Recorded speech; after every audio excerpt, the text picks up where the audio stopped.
Hey everyone, what is going on? Got another chat with you today. So listen, I want to start today. I had a really rough night last night with my little one, my 2-year-old. He had a really rough sleeping night last night. And I wanted to talk about it because it made me think of something. I literally thought of this in the middle of the night while this was happening. So my little boy, his name is Zayden. Call him Zayd. It's a very cool name, I think. Anyways, he was having a hard time sleeping. So I got up. I'm usually one that gets up in the middle of the night to kind of go help with him if that ever happens. So I go up a couple times, I get him out of bed, rock him to sleep, goes back, he starts crying right away, Something's just not right. My wife then gets up and she starts trying to do the same thing. And we probably spend like an hour, like back and forth, both of us getting out of bed, trying to get him to calm down. And eventually we decide that we need to bring him into bed with us, which we never, ever, ever do. We've been very, with both of our kids, have never done that because we didn't want them to think that they could sleep with us in bed. We just didn't even want to open that Pandora's box of what could happen there. However, we did it last night for him. And so I go in there and I pick him up. And keep in mind, it's like I'm up for an hour and a half at like 1 a.m. And when you get out of bed and you get woke up, you're like, oh, and then you go in there and then you like are not angry, obviously, right? But like at first you're like super frustrated. And so I remember this when this was happening with my first kid too, with Kensington. She just turned 5, by the way. And I always got really frustrated. And I actually like compared it to getting like sleep tortured. When this was happening, when these phases would come through, I would joke about it like I was getting sleep tortured. But last night, I had this like realization at 2 a.m. or whenever this is. I go get Zayd out of bed. I bring him and I'm holding him, kind of on my lap or on my chest. He's like laying kind of like this, right? And bring him into our room. And I literally lay in bed with him on top of me. And he falls asleep. And I'm laying there. I'm like, you know what? This sucked first, right? All the getting up and everything. But I really never had the chance to like sleep and take naps with my kids in that way because we were so separate on the rooms. And so what happened is that moment that was very stressful and frustrating, and I was tired and I was getting woken up and I was getting sleep tortured and all these things turned into like a really awesome little moment of gratitude in the middle of the night while I was laying there. And I took a breath and I was like, this is really cool. I'm enjoying this. And I even tried not to go to sleep for a minute or two. So the reason I share this story with you guys is that is a really crappy situation to deal with in the middle of the night. Yet, by finding something that was positive that was happening at that time that was completely related to it. I mean, it was like a side effect of what was happening. I actually kind of enjoyed it in a weird way. And so I just wanted to share that with everybody. Like whatever you're going through, it doesn't have to be mold stuff, be whatever it is, whatever you're going through, gratitude is such a powerful tool. And at first we may think that there's nothing to be grateful for with what's going on. This sucks. This journey's terrible. I feel like crap. My kid won't go to sleep. I'm going to be so tired tomorrow, whatever. Right. And with that though, there's little doors that open. It's like sliding door moments, right? There's like little things that now are able to happen that maybe weren't able to happen. I don't have specific examples for you guys, but I just want you to kind of think about that as you're dealing with whatever you're dealing with, because it had a really big impact on me last night. And I think it's an interesting way to kind of look at stuff and, gratitude and thankfulness and all of that. Obviously, it's, the season and all that fun stuff. But there's a lot of science behind the effect of gratitude on our well-being, right? And so if we have a practice like that where we're thinking about it in that way, and not even like practicing writing in your journal, like everybody's like, hey, do a gratitude practice, write in your journal, all this stuff. Like, yes, that stuff's all cool. But maybe if you could just look at something in a moment and take a minute and say, hey, this is actually, there's something cool here. It might reframe it for you. Okay, so that's it. I lost like 10 of you. So sorry, but selfishly or not selfishly, I feel like I need to be talking to you guys about more than just how to find mold behind a wall in a bathroom. I just think that there's more to this than that, right? And so that's kind of what I try to do with these things. All of that said, thank you for the support, guys. If you guys are cool with this, you could throw hearts in here just so I know. And if you don't ever want me to talk about anything else again, you can also tell me. So that's fine. Okay, everybody's here. All right, everybody's with me. All right, so I got about 15 minutes or so. I got a bunch of questions yesterday. So let's hit them. I'm just going to go rapid fire through a lot of these questions that came in last night. All right. So I got them on the side here. I'm going to start looking at them. All right. We have mold on the load-bearing wall or on load-bearing studs behind drywall. We can't remove them. So how do we clean them? Okay. So most times you don't remove studs when you're doing remediation. Okay. So this is cool. It's load-bearing. Who cares? Most times you don't actually remove studs when you're doing remediation. You'll remove the wall and you clean the studs that are back there. And I don't have time in 12, 13 minutes to go through exactly how to do that, but it's basically removing the growth that grew into the wood. That's basically what you're trying to do. And then cleaning up all the debris and everything afterwards, which is the byproduct of all of it. You do that, and that's the standard practice for remediation. There are times when you have to remove studs. It's typically when the studs are really, really like rotted or like termite damaged, where there's a lot of cracks and breaks and stuff in them, and you can't actually clean them properly. And that would be the time that you would maybe want to remove an isolated stud or something like that. So hopefully that helps. Okay, next. This is post remediation here. Only did air samples, not cavities. We had Stacky hidden from a roof leak. And then that's all that I see in the question. So I feel like there's more to it than that. What I will say is if you're only doing air samples, and I've talked about this before, so I'm not going to hammer this. If you're only doing air samples in the middle of a room, especially after remediation, remediation has air cleaning devices that are cleaning the air. The air sample better freaking pass. If it doesn't pass, then there's like a massive problem going on, okay? So, if you need to go in cavities, if you need to surface test, the whole purpose, the whole philosophy behind finding the problem is going as close as you can to where you think the problem is and testing right there. And that's kind of the key to all of this. How to confirm if you have mold if you can't see it and you can't open up the walls. So this is a kind of a related question.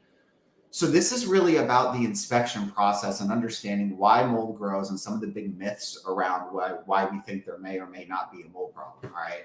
So here's the big myth. You don't need to have active water right now. A lot of people think there needs to be a water issue right now for there to be mold. Yes, water needs mold to grow. No, water does not need mold to stay. Okay. Once it grows, it's there.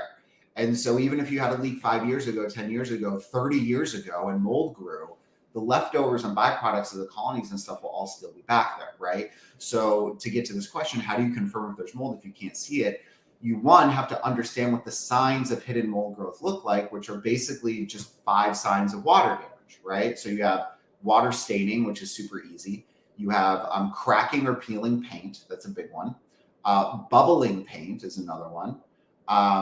Warping or separating or bowing, like in a floor or wood panels or something like that. And mineral deposits or like corrosion. So those two go together. That's it. Those are the 5 signs of water damage. So here's the secret. When we go into a house, we don't look for mold. It's the big secret. We don't actually look for mold. I mean, if we see it, that's awesome. But that's not what we're looking for. We're looking for signs of these 5 signs of water damage because these tell us where we need to test to now answer your question. How do I confirm if there's mold behind a wall if I can't see and I can't open it up? We do an inspection. We look for one of these 5 signs of water damage. Or let's say that you knew there was a leak back there and it got painted over and the signs of water damage are gone. Fine. You have a history that's also incredibly important. So we look at those 2 things together. And you basically do a cavity air sample from behind the wall. So you put a little hole in the wall, and then through that hole, you pull air out of that hole into an air sample pump that's right next to that hole. It's like we're tying right to the hole. And at that point, that's how you can see what's back there. That is the most effective way to use air testing, is to do it in what we call source air testing, which is going straight to where you think the problem is as close as you can get to it and pulling it from there. So hopefully that helps you guys. Okay. Let's see. Typically, what is the strategy for remediating mold in an HVAC? So this is a very interesting topic. I feel like a lot of people ask this, so I want to make sure that I'm kind of getting it, because you're not all watching at the same time or listening on the pod at the same time or whatever. So there are two ways that HVAC becomes contaminated. The first way is that there's actually mold growing in it. I would say anecdotally, it's about 25% of HVAC systems.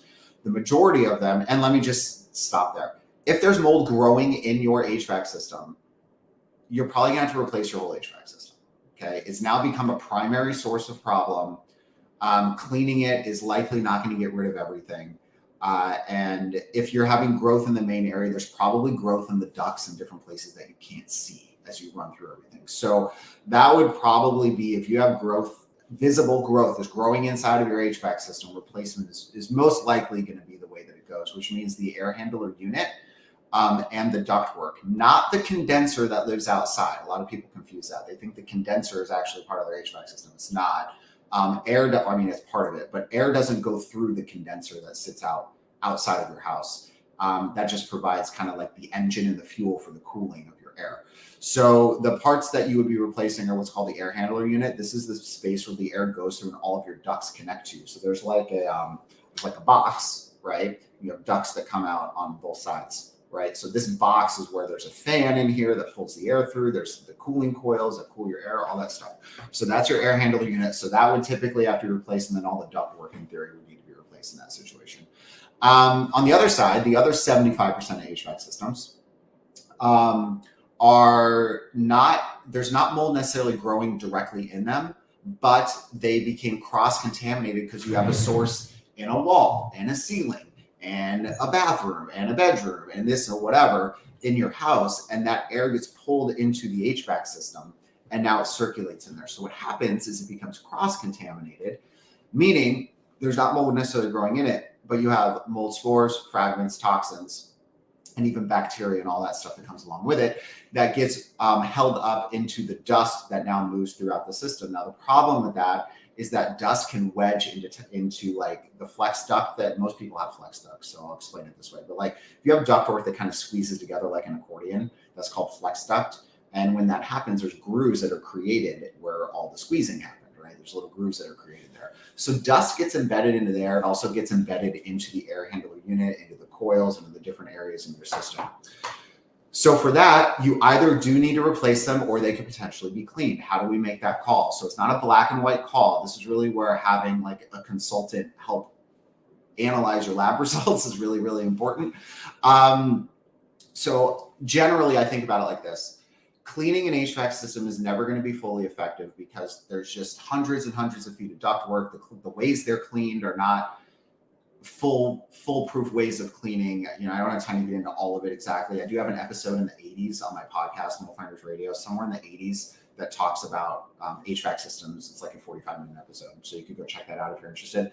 But cleaning is never going to be 100% effective, right? In my mind, I look at a scale of 1 to 10 when I look at an HVAC system, lab results, and the visuals. I'm like, all right, if it's like maybe a 5 or a 6, it's maybe worth cleaning. And my thought is cleaning it might be able to reduce it 2 or 3 points on my scale.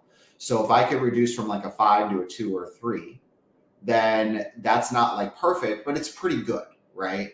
Now, if I look at the system though, and it's like a 7, 8, or 9, right? Then like even cleaning, it's only going to get to like a 6 or something. It's still going to be pretty heavily contaminated. That becomes a conversation to understand how sensitive are you, right? Like who's the person living in the house? Are you very sensitive? Are you not sensitive? What's your budget look like? What other areas in the house do we find? How do we prioritize all that stuff? So there's a lot that goes on there, but that's sort of the thought process. Now, cleaning so it would be cleaning your ducts and cleaning your HVAC unit, basically. That would be kind of like the two paths here. So that was a short to medium kind of answer. Hopefully that's good. If that's helpful, please like heart stuff just so I can see if my feedback is like hitting you guys, because I'm trying to get through stuff really quickly. So I'd appreciate that. So I know. Does mold affect or cause symptoms like anxiety or panic attacks? Disclaimer, I'm not a doctor. Second disclaimer, I talk to a whole lot of them and probably know about mold and its impact on health and anybody watching this video. And the answer is yes. Neurological effects are very, very common with mold exposure. Nervous system effects, very common with mold exposure.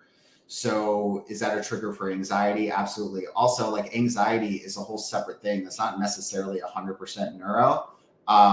it's also like, how are you dealing with stress? It's stress response. It's how you cope with it. There's a lot of stuff that ties into anxiety and panic attacks. But the short answer is yes. From a physiological perspective, it can, but also from a, what's the way to say it? It's how you manage your stressful situations, which is not necessarily how your body is immediately reacting, but kind of a secondary response can also be affected. So yes. Next question. I got 3 minutes. I'm going to try to get through this quick. Are tape samples as good as swabs? Are they as accurate? Technically, yes. I prefer swabs because I can get a larger surface area on a swab than a tape.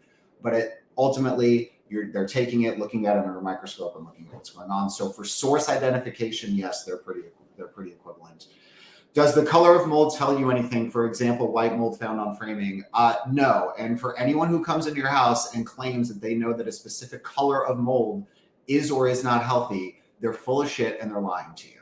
Okay. We don't have microscopes for eyes. There's a whole bunch of different mold types that grow that are all similar colors. There's literally no way a human being can look at the color of a mold and tell you anything specific about it. So that's why you have to test, have them analyze, understand what type of mold it is, what's going on. Okay. Air scrubbers on or off for clearance testing. So this is for post-remediation testing. My inspector friends don't agree on the same thing. There's two schools of thought. You can, you can't. Ideally, what we want to have happen is that the air scrubbers turn off 48 hours before clearance testing. This way, you're not literally cleaning the air while we're testing the air to see if it's clean. So the air scrubbers run, they clean everything that they can, which is cleaning from the demolition that happened during all the remediation. Then you turn them off for 48 hours. Then you come in and do your post testing. So that is what you should be doing. Remediators and inspectors don't want to do that because it's way easier to pass clearance testing if you're literally cleaning the air while you're testing. And if you fail, they don't know how to tell you how to fix it. So they want to have something in place that's making it as foolproof as possible to pass. That's the other side of thought, is that they're trying to kind of cheat the system to pass so they can be done. But the real way to do it is to turn them off before you get going. All right, I've got 1 minute left.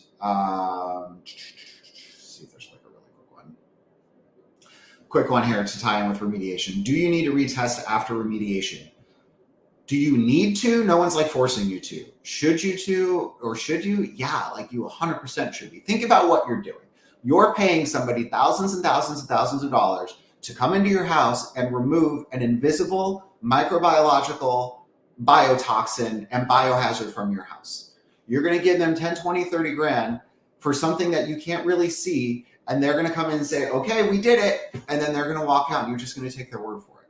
When we know that there are so many common mispractices that happen in the remediation world.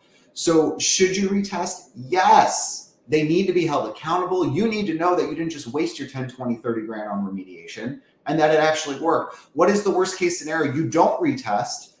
You put everything back together. There's still a problem back there. You're out 10 grand and you still have a source that's coming in. However, you think the source is gone because they claim to be remediated. And so now you have the source in your house that you're never going to identify again in the future that's contributing to your impact. So in my opinion, you absolutely should be retesting, but no one is forcing you to. I think you should force yourself to because of the amount of money that you're spending. I think that you should do it. So anyways, that's what I got today. There's more questions. I'll try to do some more answers via story later today. But thanks everybody for coming. Love it. Appreciate it. Hope you're having a good time. And I will talk to you later.